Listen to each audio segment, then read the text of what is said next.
bonjour. Dis-nous, quel est votre rêve le plus fou? Mon rêve le plus fou était d'être militaire. Et je le suis déjà. Grâce à Dieu, vraiment. Je sais aussi un Dieu vivant, c'est ce qui est bien. C'est mon rêve qui était le plus fou. De servir Dieu aussi dans ma vie. Et j'aime ça vraiment parfaitement. Mon rêve le plus fou, c'est d'avoir une maison construite et avoir une belle femme.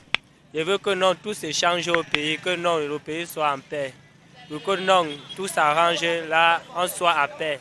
Non, tout ce qui se passe là-bas, je veux qu'on mette la paix partout. Tous les jeunes Camerounais puissent avoir du travail et que nous puissions avoir un emploi stable aussi, et que nous puissions aussi faire évoluer notre pays, le Cameroun, et que l'Afrique aussi soit aussi une star pour nous. L'Afrique soit aussi pour nous, comme pour nous aussi, un continent de loyauté, un continent de mission, de fiction, de rêve, de réalité. Quelque chose qu'on va me chercher au Cameroun, mon frère. Fonder une famille, avoir de beaux enfants qui vont bien travailler et croire que c'est tout. On va construire une maison pour moi-même, pas être logé par les miens. Parce que j'ai une famille, certes, nous avions des familles, nous avons des parents. Je vais réaliser avoir une famille, pourquoi pas avoir un époux et fonder une famille. Je suis une personne, un être humain comme toute autre personne.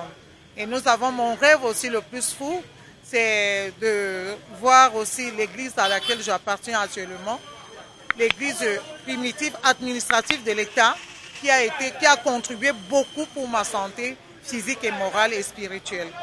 C'est celui de voir tous mes enfants réussir dans la vie. Parce que je travaille comme ça pour eux. Je travaille extrêmement dur pour eux. Je construis une maison, avoir une femme et élever mes enfants. Éduquer mes enfants comme cela se doit, à connaître le Seigneur Jésus et à fonder vraiment toute leur foi en lui.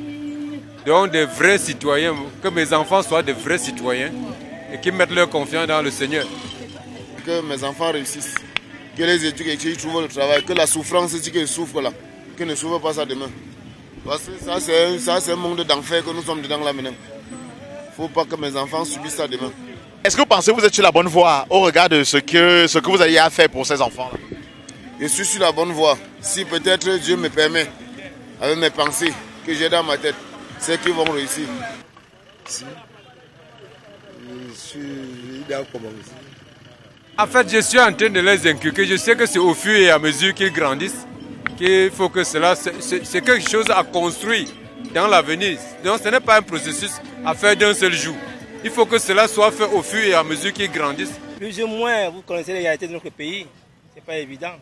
On s'est dit que la vie va changer du jour au lendemain. On a tout espoir. J'espère que vous avez pris du plaisir à écouter les interventions des uns des autres dans cette autre édition d'Écho 237. À présent, je vous invite à aller au niveau de YouTube, au niveau de la cloche de notification, vous abonner pour suivre régulièrement les différentes publications d'Écho 237. Mesdames, Messieurs, merci de nous avoir écoutés. J'étais Thierry Fa. À bientôt.